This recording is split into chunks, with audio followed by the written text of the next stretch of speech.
produce the first affordable electric truck, a man of many hats, and I'm honored to have him here. Brooks, it is a real pleasure. There is so much I want to talk to you about today, but I really am interested in electric vehicles. You know, I bought a new car in 2006, and I was positive it was going to be the last gas-powered car I drove, but 9 years later, almost a decade, and it's still not a mass market thing. How close are you guys getting? Well, Greg, we're actually getting very close now. We have come through a year of crash testing. You know, you have to do that for all the regulators in Washington, D.C. Right. And now we're ready to open the export market. We'll be shipping out a completely knocked down truck that our customers can put together in a foreign country and distribute in their market.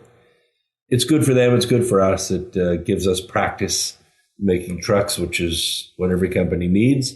It gives them a much price reduced vehicle that doesn't use any fuel, so they can sell it into their markets. A couple of the markets that we're entertaining right now, they're still spending $6.40 a gallon for gas. Wow. Plus our trucks have integral solar recharging.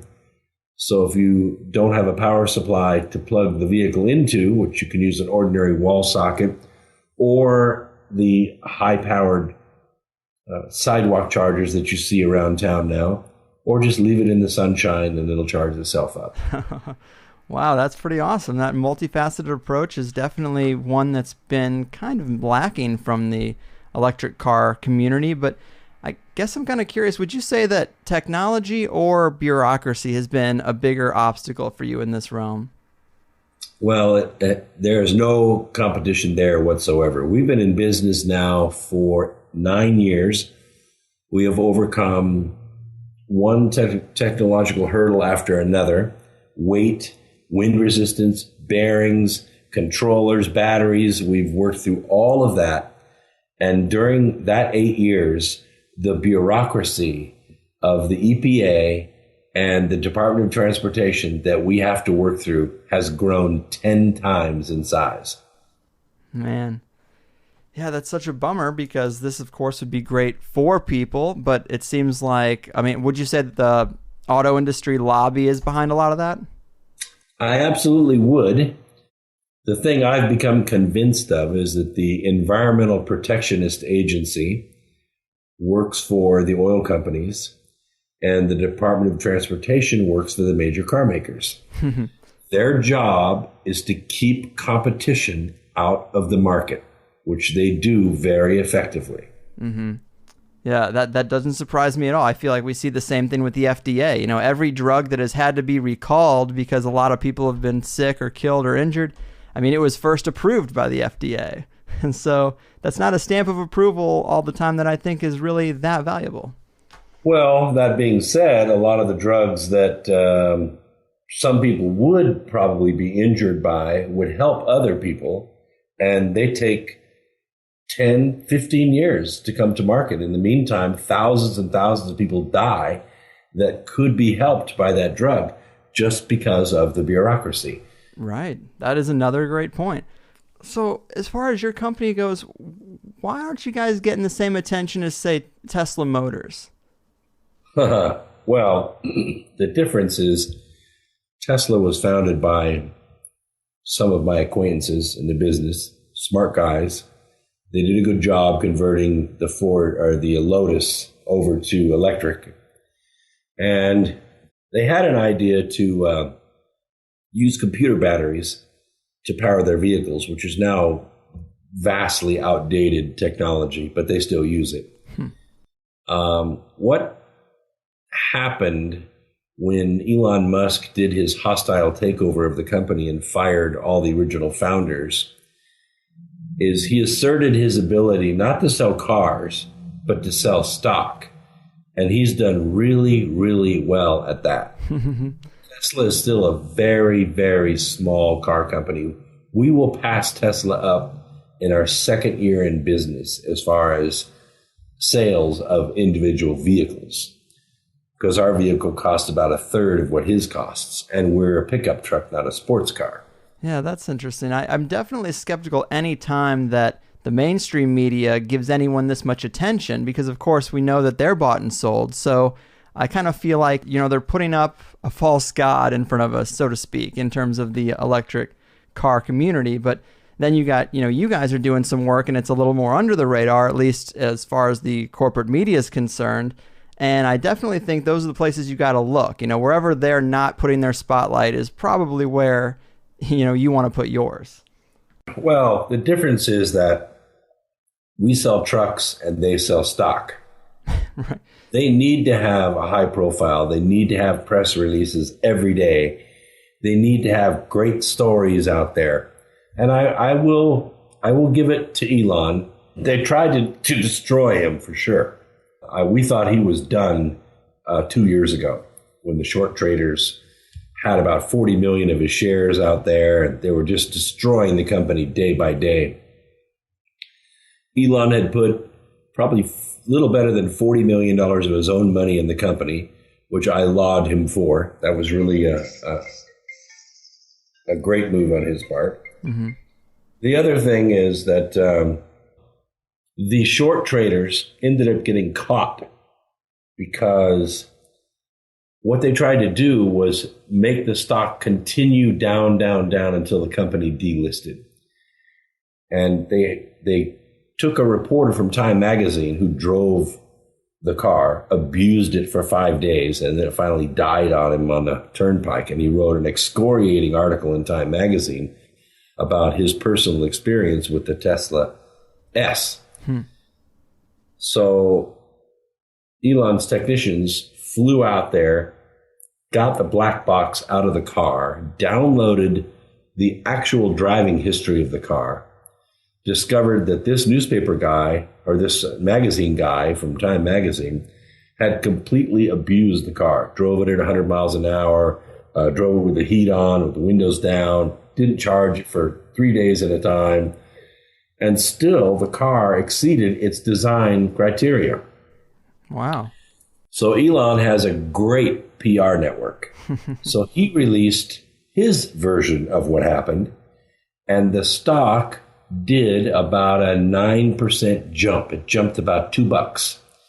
It was just enough to catch the naked short traders without stock. They had to get that stock and deliver that stock before the end of business, or they lose the ability to trade at the exchange. Mm-hmm. Well, the stock went from about $22.50 to $180 in less than a month. And it cost one bank that was doing it was Citigroup. They lost close to $1.8 billion on Tesla stock. Wow. And it couldn't happen to a nicer bunch of guys. In the meantime, Elon sold treasury stock into the market, allowed himself to bulk the company up in cash. He paid his Department of Energy loans, which they were killing him on. They were slow with disbursements, killing his cash flow. He was in running danger of not being able to make payroll. He paid the DOE loans off 9 years early, gave them the high sign, and said, I am never coming back. So he saved his company, and he saved himself by that move, but he was extremely lucky.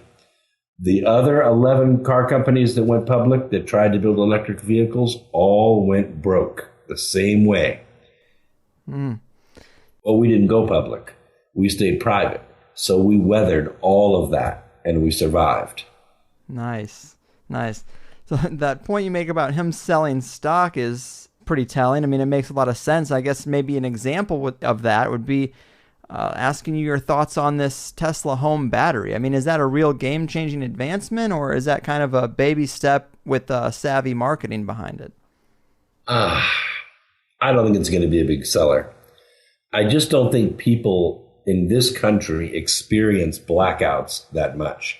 Now, in a third world country where you have power, between 6 o'clock and 9 o'clock at night, and the rest of the time you have no electricity, it might come in very handy because you might have to run something at noon and you don't have electricity. But Americans don't really think that way, not with respect to their homes. I have been trying for years to get people to look at building homes with two grids in them. One that you connect to the meter and you pay the power company and you get your home permit and all that by having that. And a second grid, which is low voltage, which runs LED lighting and, a certain number of plugs in the house so that you can run different things like a vacuum cleaner or a stereo or a TV or something like that. And that way you could lower your burden on your meter. You could actually make more money by reducing your demand on your meter than you would selling the energy back to the grid. Smart, man. That sounds like a wise idea. Because you're paying 11 cents a mil for the electricity at your meter, and they're paying you 6 cents a mil for what you bank with them. So why not just supply your own 11 cents per mil electricity and not use theirs? Yeah, absolutely. Another thing I've been hearing about in the energy world, is plasma engines. And I think maybe this is more for space, but as I understand it, they can get power and thrust out of just electricity without any fuel. Is that right? Yeah, that's true. Now, it's not very much thrust. The Canna motor, which was really a phenomenal application using microwaves to create particles, which are then accelerated out the back end with no intake port. That is to say, there's no fuel on board. It's just electricity. They made 50 micronewtons of thrust, which it should not have made. I mean, it's just theoretically, it can't work, but it did. Now, 50 micronewtons is not much, thrust, but you're only talking a disc maybe 18 inches across. If you do the calculations and get that to, say, 30 feet across, and you put it into space where you don't have the interference of air in this plasma generation, then you could probably generate several hundred pounds of thrust. Not a whole lot, but 180 pounds of thrust over, say, 3 30-foot diameter plasma motors would continuously accelerate that craft.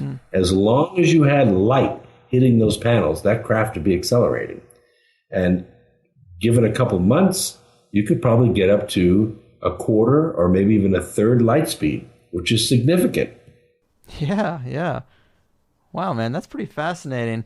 And, I've had a lot of guests who have kind of made me feel as if there's a secret physics involving electricity, or often maybe even high-speed rotation. And it seems like there's something there, a little pocket of physics that the establishment purposely wants to cover up. And, I mean, it's all over my head, but this is kind of what some of the guests have made me feel like. Do you have any thoughts on that? Does that seem to be true to you? It is, and it's not really necessary. If you take the time to travel around and visit the facilities, like go to the Laser Interferometer Gravitational Wave Observatories. There are 2 of them in this country. There's one in Louisiana in Livingston, and there's one in Hanford, Washington. I've been to both facilities. These are the world's biggest Michelson-Morley interferometers. What they do is they're attempting to measure changes in the fabric of space-time. It hasn't really been successful yet, although they've been online for probably 15, 18 years now. They're not online all the time because it takes a lot to get them online. You have to evacuate tunnels that are 4 kilometers long. That's a lot of space to evacuate the air out of it. Then you shoot a laser down each one of these like a giant framing square. They bounce off of sapphire-coated mirrors back and forth until this laser beam is like 20,000 miles long. Then they change the phase of one of those legs 90 degrees and overlay the 2 laser beams so they cancel each other out. Now, if you have really good control over your frequency of your laser, and you have a really flat mirror, and all conditions are perfect, you get a black spot.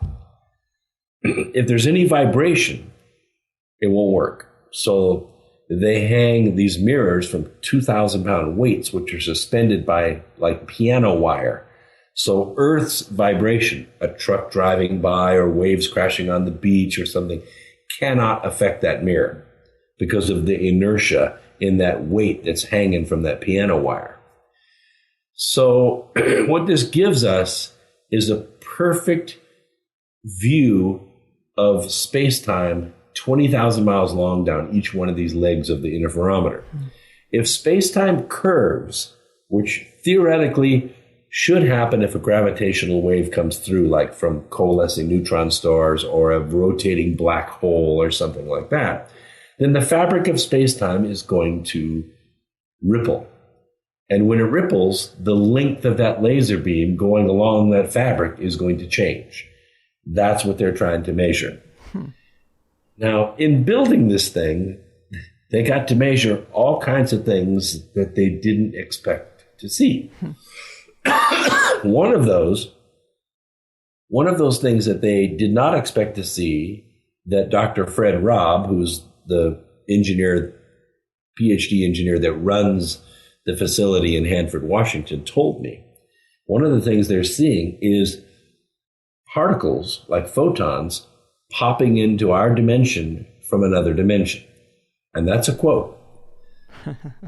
So we already know that information in the form of photons and protons and electrons is moving in between our dimension and another dimension, or let's call it our universe and another universe. Right. So being able to harness that and make it work in our dimension is the challenge. And a lot of people have tried it. Only the Canna motor has been successful in doing it, as far as I know. Wow. Man, that's a pretty good explanation. I mean, that makes sense to even me, which is saying something. Well, there was a researcher whose name was Casimir. And he said that if you make two metal plates extremely flat, like flat within millionths of an inch, and you put those plates close enough together, they're not quite touching, and then put them in a vacuum, just the presence of the plates will induce particles to come into that space between those plates, and it will create some energy flow. It'll be small, 1 electron volt or a fraction of an electron volt. Mm-hmm. And it's repeatable, and people are doing it. Is it useful? Not really. It's 0-point energy. You'd have to have an antenna, the size of New Mexico to power a car. Mm-hmm. So it's not really practical. But the Canna motor takes the inertia of the craft and overcomes it by shoving protons out the back of this motor that it induces into our dimension using microwaves. Jesus, man. There's just so much happening on the scientific and technological edge right now. It's kind of hard to keep it all straight. Before we switch gears a little bit, is there anything else in the energy area that really has you excited right now? Well, I will say that in the area of energy storage, of course, we build electric vehicles, so we rely a lot on batteries. Yeah. Batteries and capacitors have been played with, by everybody that's got a garage or has the money to buy a bunch of batteries and capacitors. Mm-hmm. The issue is that capacitors accept electricity recharge totally differently than batteries do. As you recharge a capacitor, it changes voltage until you finally got all the electrons stacked on the dielectric that'll go there, and then you create a path for them to escape one side to the other. Mm-hmm. That's how capacitors work. And as soon as they do, of course, the voltage drops off. Batteries will maintain a constant voltage for a long time until it begins to run low on electrons with enough current flow. Then the voltage will drop off. So that's what we want in a vehicle. We want to maintain constant voltage for 100 miles, and then we want it to drop off. Mm-hmm. But we also want to recharge quickly and infinitely, like capacitors. Yeah. So I think the frontier for us, and it's going very slowly, way too slow for me, is to hybridize capacitors and batteries into one unit. something that will maintain a constant voltage, but will accept instantaneous charge like a capacitor an infinite number of times. Totally, man. Best of both worlds. So is there anyone out there who's really doing that right now? Well, lots of people are trying. There are some new compounds. Graphene is something that's been played with for, I don't know, maybe 50 years. But making a graphene film has only been successfully done in the last 2 years. And it was done on the university level, which is sometimes terrible for industry because a lot of the processes are accidental. They're not very well reported. The technology is not very well protected, or it's overprotected. And it's not really industrial in scale. The first ones that they made on a CD disc using the laser for the CD disc to cure the graphene film. Of course, you have to, listen to the whole 700 megabytes to get it to cure, which is very, very slow. But at least it worked. And then it's very thin. It's only 1 or 2 molecules thick. That's not really useful. We need something that's much thicker, that can take a lot more charge. And so the processes just have not been scaled up yet. And believe me, Greg, nothing would please me more than to have $1 million in a lab over here and start scaling that technology up. But it just isn't out there. Yeah. We are at a terrible place, a worst place I've seen in my lifetime, or that I've even read about, as far as really developing new technology in the United States. It's awful. Really? That surprises me a little bit because tech seems to be moving pretty crazy in today's world, but I guess the conspiracy guy in me would say that makes sense, and that because the establishment has such a vested interest in keeping the monopolies the way they are, they do everything they can. Bureaucracy, red tape, passing lobbyist-sponsored interference, economic interference as well, all to get the genie back in the bottle and slow down progress. Do you think that might be why these are really tough times for tech? Well, that may in fact be the reason. What we see is, according to the president of Gallup, who does a lot of very well-respected polling in a lot of different areas, the United States is at the lowest level of business startups that we've been in 40 years.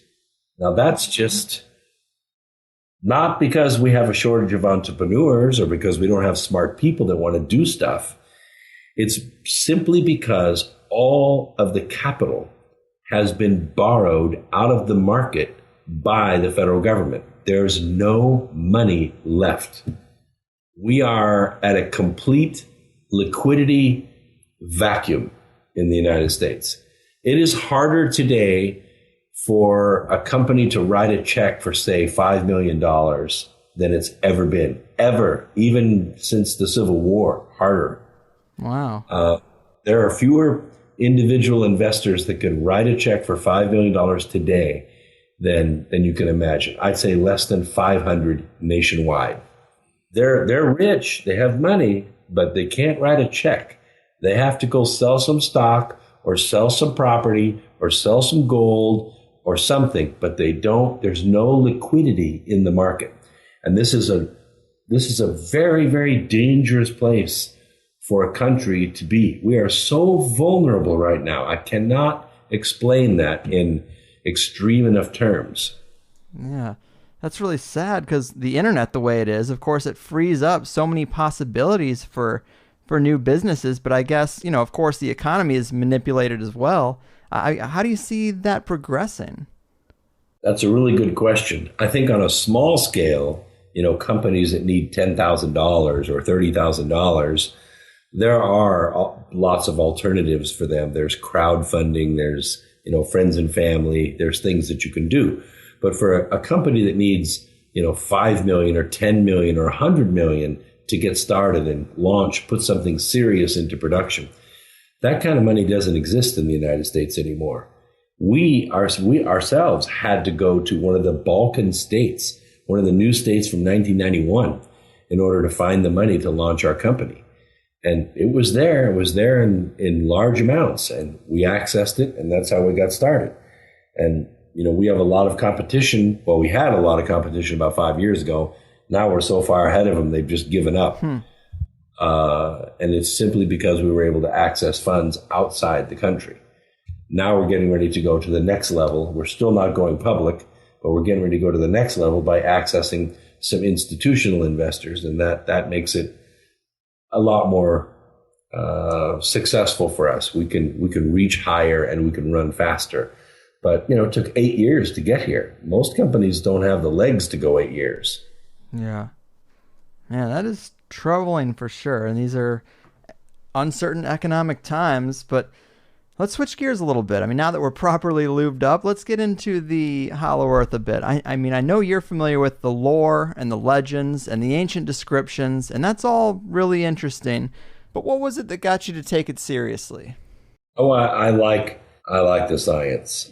The thing that interests me about it is we have a lot of information from people who really shouldn't have any business having that information or generating that information.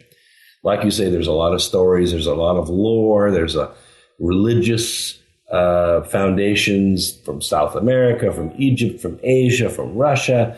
It's phenomenal how many people, how many cultures on this planet have a deep tradition that they are somehow connected with the inside of the earth. Mm-hmm. And the fascinating thing for me, when someone handed me a book, and I believe it was 2002 or 2003, we were writing the first volume of the Arc of Millions of Years. It was published in 2004, so we were definitely writing then. And it was about the Hollow Earth, and I read it, and I thought, wow, that's amusing, but there's no way it could be real. I put it on the shelf and forgot about it. But after the book came out in 2004, it was a pretty good success. We were able to travel and go take some of the photographs for ourselves instead of using other people's photographs and paying license fees.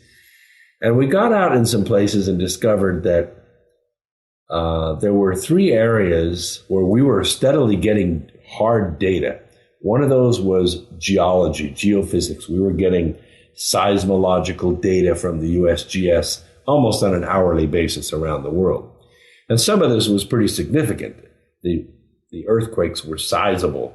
And when you have a big earthquake, it's sort of like doing a CAT scan of the earth. The vibration thumps on one side, it goes through the planet, and it's picked up by listening stations on the other side of the planet. Well, the delay in those vibrations and the direction of those vibrations can generate a sort of picture of the inside of the planet. Like when you're doing seismology in the oil fields, you blow up a charge of dynamite. Those vibrations go down to the earth, bounce off the strata, come back up to geophones, which are stretched out for a mile or so above the ground, and you get an image of what's underneath you. Unfortunately, the USGS did not have the funding or even a program to coordinate all that information. But eventually, when Washington University, under Dr. Y. Sessions, got a grant, put together the grad students, got their hands on 600,000 of these seismograms from the USGS, they analyzed them. And they created a real picture of what the inside of the planet looked like. And what they discovered, and they published, is that there was another ocean on the inside of the crust as large as the Atlantic Ocean. And I said to myself, hold on a minute. I thought we lived on a molten ball in space. Right. I thought we lived very precariously on tectonic plates, and we floated around on a big pool of molten lava like cornflakes in a bowl of milk. That's not the way the planet's made. So I started investigating it again. And this time I found a lot more evidence. It didn't necessarily prove the Earth was hollow, but it definitely proved it wasn't made the way I was taught in school. So the other thing that we noticed about these sciences is they don't talk to each other. Geologists don't talk to cosmologists. They don't talk to oceanographers. Well, I started stitching the pieces together from one science to the other. Once we jumped out into the cosmology and we started looking at imagery of Earth from space, we started to learn much more about the auroras over both poles and how they act and what causes them when they show up. And plotted that information against things like the solar wind, solar flares, magnetic filaments, this kinds of stuff. And we found that we did not have a very good fit. In mathematics, we call this the R squared. It means how well does the data fit a line that's drawn through it? Is there a lot of error, or is it like 99.99% right on the line? Mm-hmm. It was terrible. It was useless data that was sometimes manipulated. That is to say, outliers were dropped purposefully out of the data to create a better fit. Once you put all the data back in, there's no fit at all. So if that's not what is causing the auroras, there has to be another cause. Yeah. There has to be something that lines up with this flow of high energy particles that strike our atmosphere and cause them to luminesce. And it turns out it's the electrojet from inside the planet. Wow. In order for that to be, it would mean that there would have to be significant thinning of the metal crust at the poles. This is something that's in the lore, it's in the religions, it's in the history, but it's not in the science. Right. And that's why we went looking for information, satellite imagery, maybe some measurements taken off the ocean floor. Greg, there was nothing. Nothing. No photos, no measurements. These areas had never been sailed before by sea. In Antarctica, they're covered with ice, thousands and thousands and thousands of feet thick. In the Arctic, it is so rough and so dangerous, no one has ever done it by sea. Damn. So that's why we decided we're going to go up there and we're going to get some samples off the sea floor. Now it's 4,400 meters deep. That's pretty deep ocean, about 14,000 feet. It's hard to take a cable 14,000 feet long on a boat and pay it out, take a sample, and then reel it back in, especially with ice all around. Yeah. It's just a very, very difficult project to do. And we tried to raise the money. It took about $3 million to get the icebreaker just to get there and back. But then get Washington University, Stanford, Harvard, MIT. We had a group from Cambridge that was interested in coming. We put together 100 of the world's best multidisciplinary scientific team to go up there and take these measurements, and we could not raise the money. Of course, we started in 2007, and in 2008, we had the crappiest economy that you can imagine. True. And it just never recovered. We just couldn't raise the money to make this project happen. So earlier this year, in February, we did the first documentary about all these voyages that I've done, all these strange pictures that I've taken and evidence that we've collected for the History Channel. Now, it hasn't aired yet. I think it's going to air next month. But it was so good that we're getting ready to do a small mini-series, like 3 days of airings, because there's too much data to look at in one program. And this is really the first television documentary that's ever been done on Hollow Earth. Right. It should be really significant, and maybe we can get enough interest that we can get this money together to rent this ship while it's still floating. I think it's going to be decommissioned in 2 years, and we can make this voyage. Man, that is so interesting. I remember hearing you on Coast to Coast talking about it several years ago, probably around 2007, maybe around up to 2009.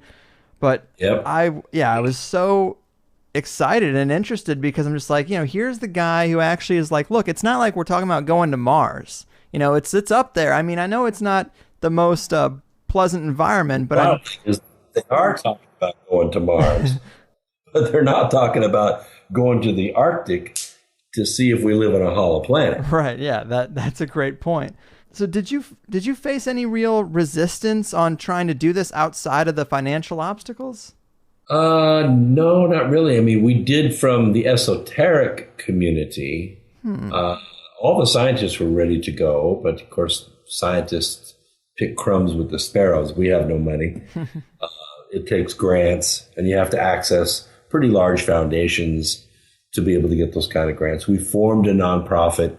It wasn't at all financially successful for us. Either we were really dumb at running it, or we just there just wasn't the money for this kind of project. But the opposition that we did get was actually inside the Hollow Earth community from other so-called Hollow Earth experts. That's interesting. They wouldn't actually make the threats, but what they would say is, if you go up there, you're going to be blown out of the water. You're now on a list of people that are being investigated by some secret government agency, and that's just not true. We go to Washington all the time. Nobody's investigating us, I can tell you that.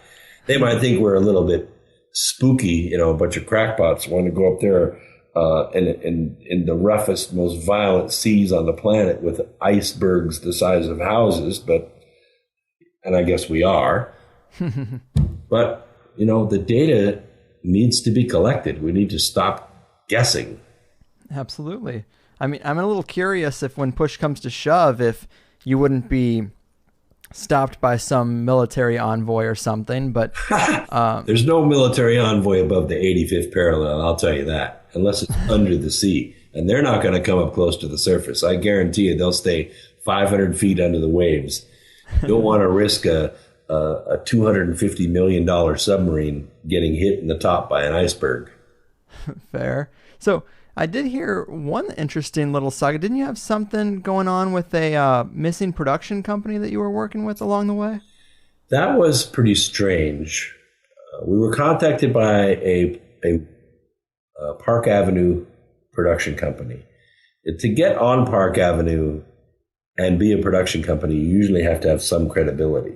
It's not just an address that's going to get you that fame. You got to get the fame first.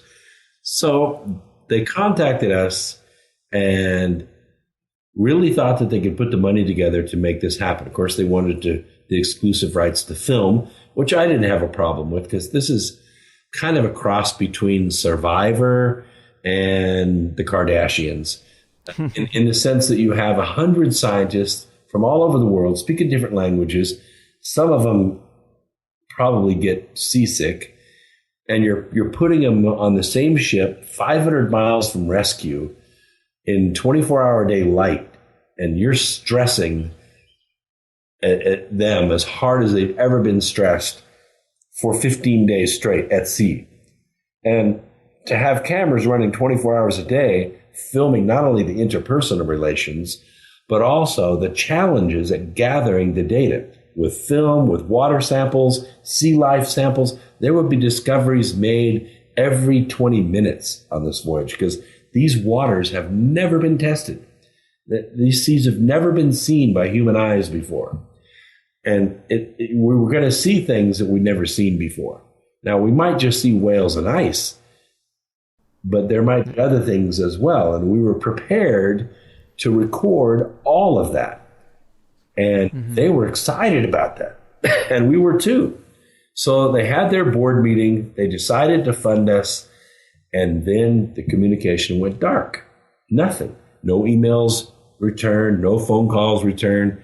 So I thought, well, maybe it just wasn't that exciting to them. Maybe they really saw how much it was going to cost and they backed off. So just for giggles, I went to my Facebook, and because I have a few thousand people on there, and I said, listen, does anybody live in New York? Can you go by this address at Park Avenue and see if there really is a company there, or was I just hoodwinked? And about an hour later, well, maybe it was 2 hours later, I get this note back. Went by there. The company is there, and the lights are on inside, but there's nobody there. Coffee cups on desk, laptops sitting open. It's just like everybody left, just gone like that. And I thought, well, that's really strange. And they went back, I think one other time about a week later, and it was the same way. It was like everybody in that place was evacuated and never came back. Who leaves their laptop open on their desk? I mean, you take your laptop home or you close it down or turn it off or something. People just left. So I thought that was very, very strange. That's definitely odd. But man, that would have been a reality show I would have loved to watch. All the drama and the education in one package, that would have been sweet.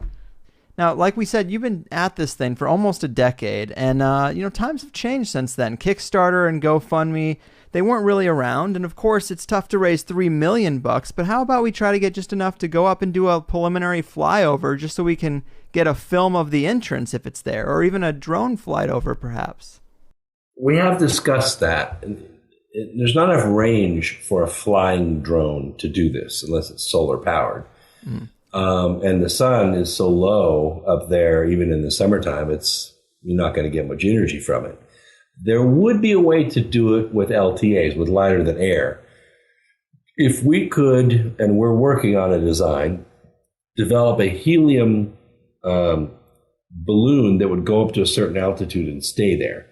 It wouldn't just keep going on up to 100,000 feet, because once you get above about 7,000 feet, you're not going to see anything. It's going to be completely whited out with clouds. Okay. So we need something, and we probably need like a dozen of them. We would launch them in prevailing easterly winds. So they'd be blowing from west to east. Of course, they can't communicate. They can only record. So you launch them, and then you have another crew, or you go back to the port and fly over to the other side and wait for the balloons to come across. And as they come across, then you shoot them down and retrieve them. And that can be done a variety of different ways, and it could be done affordably, and then download the information from the cameras and see what you see.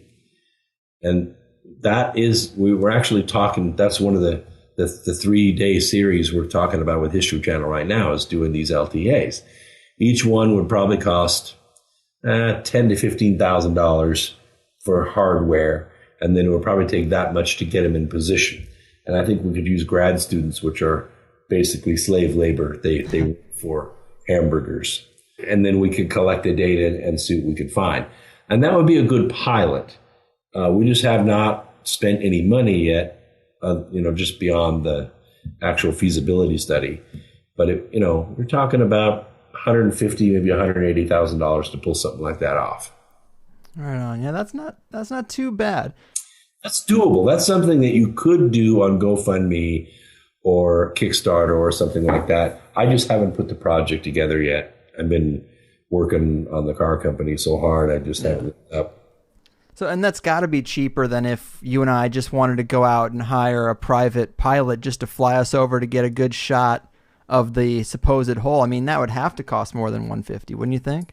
Yeah, it was too far too. In order to go that far, you'd have to take a jet, turbo. That's out of turboprop range, and the only jet that we spoke to was an old 727. It definitely could do it. He just wouldn't fly any lower than 17,000 feet, so we didn't do it. Right on. So I have people who write me and they're like, hey, I really like the show, but you keep going on about this hollow earth thing and I just don't buy it. And I've had people tell me that they've taken flights from one side of the globe to the other that has flown over the North Pole. And I mean, do flight paths go over there, or are they just so high above the clouds that you wouldn't see it anyway? No, they don't go that high. I think the highest flights go up to about 76. I think it's 76 or 77 degrees, which is pretty high, but we're going to 86. That's way over the horizon from where you're flying those commercial jets. I've flown back from Korea, China, Japan, and I know what they're talking about, but they don't go that high up over the North Pole. Right on. Now I got something to say to these people. So do you think that, I guess you have a pretty good idea where the hole would be. Is it closer to the true north or the magnetic north, or do you have a particular longitude, latitude you expect to find it? We have a particular latitude, and it's been digested by our team to be 86 degrees north. 143 east. And I, believe me, been to lots and lots of shipping companies and cruise companies and ice-rated hull companies. No one will go that far north except for Murmansk. Murmansk will go that far. There were 3 ships that could do it. I think they're down to 1. I think it's just a 50 Years of Glory that can do that high right now. The Yamal's been decommissioned. The Captain Kalibnikov, that one's been decommissioned. So only the 50 Years of Glory is left. Wow. But it's a big ship. It's 450 feet long, 73,000 tons.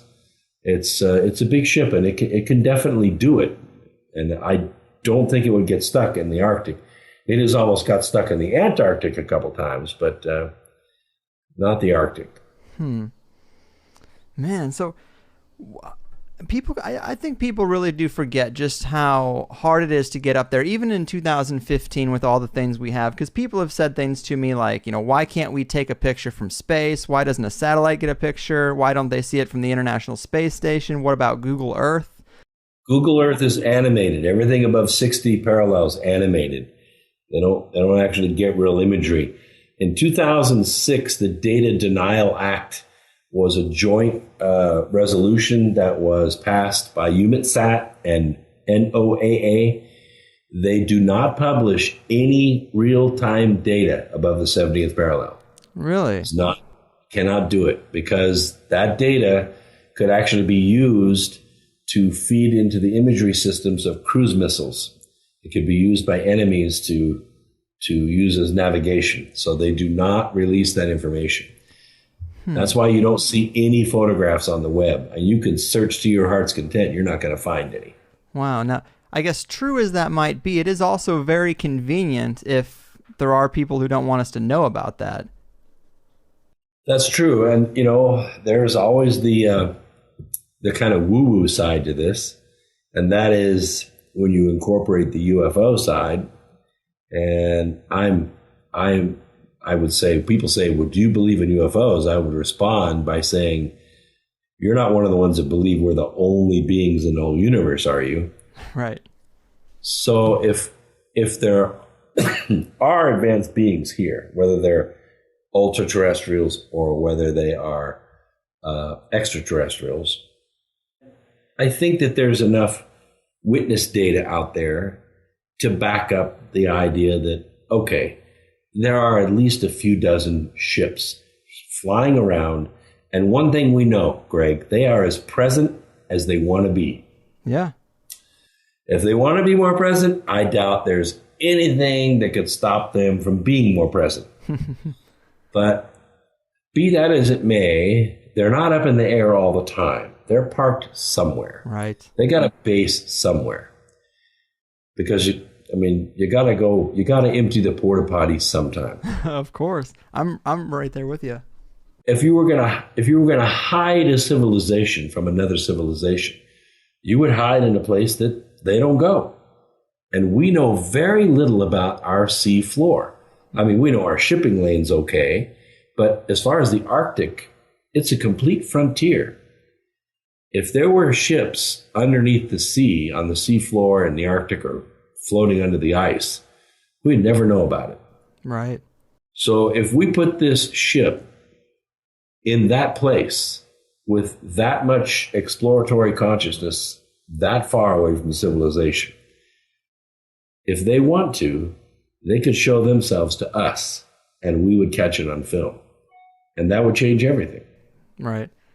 Yeah, man. I think that's a really intriguing area. And, I grew up being interested in aliens and UFOs. And it wasn't until way late in the game that I started hearing people talking about, well, maybe they're not aliens at all. Maybe they're from a previous civilization that survived a previous cataclysm. They could have always been Earth-based, possibly.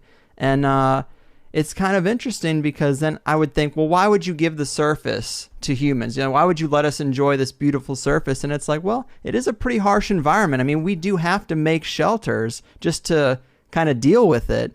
And you could just use the Earth as a natural shelter and just know that cataclysms happen and it's best just to stay down there. Well, you make a really good observation. a lot of people don't know this, but humans spend less than 15% of their time outside. Yeah, not a lot.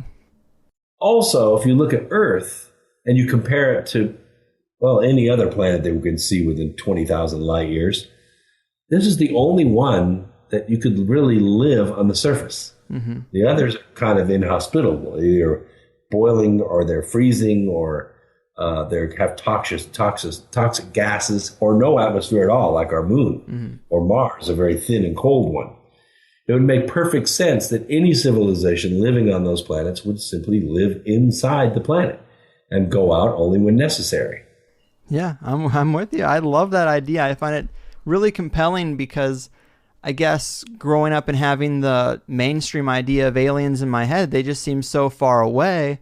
And then to go to the polar opposite of that with this idea, they're right there. They could be right there all the time. And there's actually something slightly more disconcerting about that. It makes it feel like maybe we're not even the apex creature on our own planet. And I just think that's a really interesting thought exercise to go through. And another interesting point about that is, even if they aren't from here, when we occupy a country like Iraq, we don't bring our troops back and forth every day. You know, we station them nearby. So why wouldn't beings from another galaxy perhaps do the exact same thing?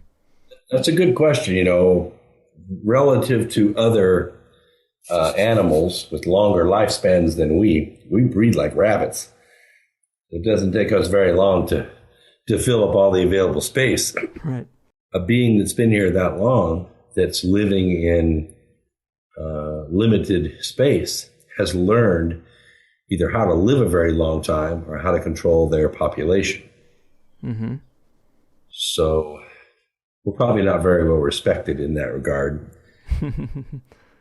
I also think it's kind of interesting when you look at the general ufology community. Two of the big memes that happen is it seems like these UFOs are disabling nuclear facilities, which is interesting. Why would they be that concerned unless they also inhabited this space, perhaps inside the Earth? They're going after the weapons, not the power generation. Right. And the weapons would be a threat if, you know, they also inhabited the same space. Well, we've blown off over 2,600 of those things, so I guess we've pretty well trashed the space. Well, that's true. The other meme that's popular is genetics, of course, you know, the abduction phenomenon and people having some type of genetic manipulation. And it kind of makes me think that if they were from Zeta Reticuli or the Orion Nebula, wouldn't they have, if they had the technology to get here, a pretty damn advanced genetics program? Because ours is actually pretty good and we're still stuck here. And also, why would their genetics be 100% compatible with ours? It just makes me think perhaps if they were surviving from a previous cataclysm down inside the Earth, there might be more reason to be doing that kind of genetic stuff. Well, there's no doubt about it but I talk this over with my friends all the time. They say, well, what about, you know, hybrids? What about generating other possibilities between humans and someone else? Yeah. And I say, well, look, all that's possible, but then what spirit actually inhabits that body? I mean, it's not like a horse and a donkey having a mule. Mm-hmm. We're talking about something that's a good portion human, but then is it going to be sentient, intelligent, or is it going to be an ape or an animal? What spirit is going to inhabit that? It has to come through, you know, a human womb in order to access the human spirit. Mm-hmm. If it comes through an alien womb, who's going to be born in it? And what good would it do them to be in a body like ours? Yeah. I think that's compelling stuff. I also think you can compare it to, if you consider the Greys or aliens to be kind of a cultural overlay of a phenomenon that might have gone to, you know, might be way older than even we know. There's a lot of Irish lore about beings down below, elves, gnomes, leprechauns, and a lot of the stories of these things involve taking kids in the night and stuff like that. They involve being associated with royalty. And it's also funny that, you know, Great Britain and Ireland, these areas where these stories come from, they're islands. So if you did have some type of surface farm going or something, that you were working with, beings up there before we developed all this global travel, you would put them on an island. And so these stories are interesting, and they could be connected to the stories. We now call them the Greys because we have a scientific mind instead of a fantasy mind, but they could be kind of the same phenomenon. It very well could be. I think the Greys, from what I can understand from the UFO community, they're more like a biological robot. Yeah. They just kind of follow orders and do a task and run a program. They can't really think things out. Yeah, I do hear that too. And perhaps if they were just some worker bee for some other being, that other being who actually runs that might actually look a lot like us. And they kind of remain in the shadows. So all we really see is these weird, biological entity things. Well, they're no match for, a person with a Glock. Worry about that too much. And they realize that too. They're frail compared to us. Mm-hmm. If they don't have some kind of mental lock on. But that's why they allegedly take us one at a time. Yeah. They'd have no way to protect themselves against a group of 100. They can't control 100 people. Right. It is wild, and I do love speculating on that stuff, but it's really tough to get any kind of answers. But you hear the rumors and you hear the whispers, and there's something going on to some faction of the population. But in terms of the hollow earth, it's like a hollow cavity inside. That makes a lot of sense to me. I mean, I even think about what physics shows you. We're told we're in a spiraling galaxy with a black hole in the center. When you look at a tornado or a hurricane, they create a void in the center. So it seems like, nature shows me that when things are spinning very fast, like a planet does, and also you could look at geodes, the only round rocks we know, you break them open and there's sometimes a hollow cavity. It seems like we have a lot of examples that show that things that are spinning at a fast rate create a void. And that, that all makes sense to me. But then they get into the idea of an inner sun of some kind. And that is hard for me to wrap my mind around. Do you think there's any kind of light source down there? Yeah. Actually, we watched two studies. One was done in Cambridge, it was done in Japan. And the spectrographic data came back from their measurements that the core of the Earth was a single iron crystal. And that's quite possible. But they recorded the temperature at 5,000 degrees C. And that's where the theory fell apart, because the crystalline form of iron that they're talking about cannot exist at that temperature, not enough energy. So the experiment was duplicated at Cambridge with a U.S. lab helping them. They created a diamond anvil. This is a point at which they could apply so much hydraulic pressure that they could duplicate the pressures on the inside of the planet. They then could shoot a laser at it to get it to the right temperature. Once they reached 6,000 degrees C, the iron crystal was stable and it was putting off a beautiful white light. So that made sense. If we have an iron core and it's at 6,000 degrees C, which by the way is the temperature of the sun, then it puts off a white light. Now the difference between that light and the light we see from our sun is that this is an electron light. That is to say, it's made by electrons falling from upper orbitals in the molecule to lower ones. The light we see from the sun is from fusion. It is the energy released when you fuse two hydrogen protons together to make helium. And it puts out all kinds of frequencies which fluoresce with other things, namely our atmosphere, and it creates the diffuse light that we see. But it's also very harmful to us. The light put off by iron inside the crust would not be harmful. I'm not really sure how photosynthesis would work with that wavelength of light, but it would be visible and it would provide enough heat to sustain life inside the planet. The other difference is that our sun sits in a vacuum 93 million miles away from Earth. The core of Earth, if there is a void there, sits inside of an insulated pocket of atmosphere. There is no vacuum.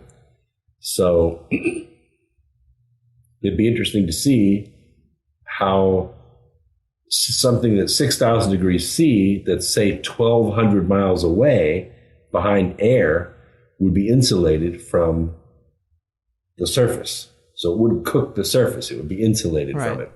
We only have about 5 or 6 miles of atmosphere above us. So you don't think it would be too hot in there to support life? No. I will say this. If there is a void there, I don't care what the temperature is, there will be life. Yeah. Man, Brooks, this has been amazing. A real pleasure. I feel like we covered a whole lot of ground. Would you like to tell the people about X Squared or anything else you got going on or that they should know about? Sure. X Squared Radio is every Sunday evening from 8 to 11 on the Truth Frequency Radio Network. It's free, and the archive is free for 6 days after each program. We have exciting guests. We talk about in-depth subjects and all kinds of science, including political science and economic science. And you'll probably enjoy it. So tune in sometime. Very cool. Awesome, man. Well, thanks so much. Hopefully we'll get the evidence of that hole soon enough. But until then, take care of yourself. All right, man? All right. Thanks, Greg. All right. Have a good one. All right, freaks and geeks. There we have it. I thought that was a fun one. I always like a guest who can talk about the Hollow Earth idea. And we had a couple other good topics to flesh out the full show with.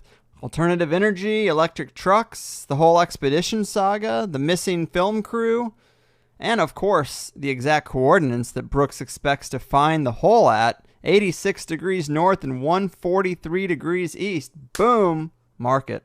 And I hope one day THC is big enough that I can just drop whatever money needs to be dropped to get that proof. A Kickstarter isn't a bad idea, but I'd like to just keep it simple. I mean, who can do a flyover? How much is it? Let's go. I got plenty of free time.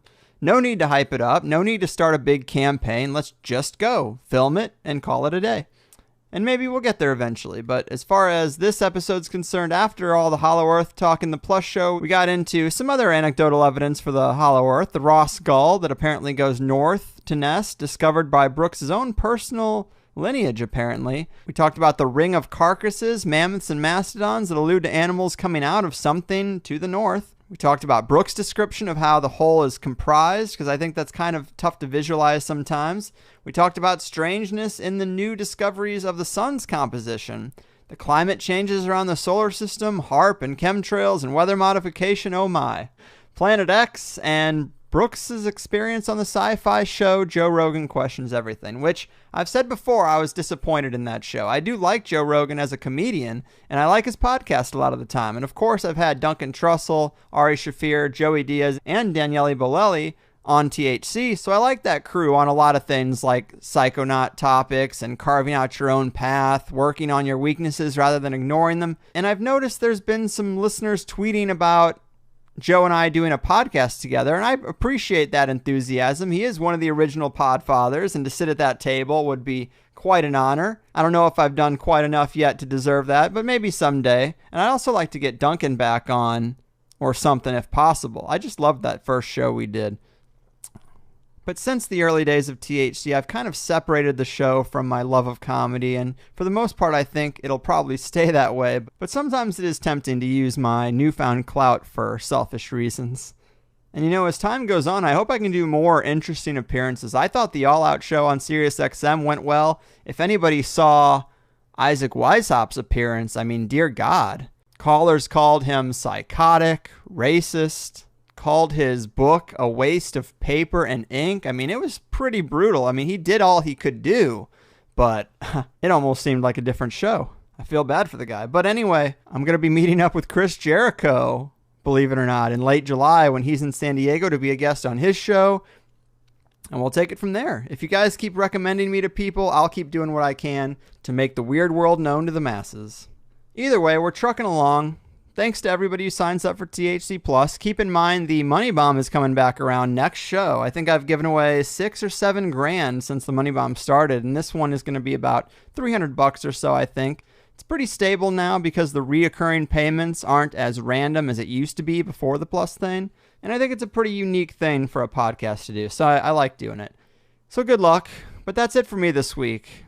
If you want to fly or sail me to the Hollow Earth opening, you just let me know and we'll make the magic happen. But until that day, your move, elusive entities of the hidden underworld, your frickin' move. Well, they tie that yellow ribbon round the oak tree. They've worn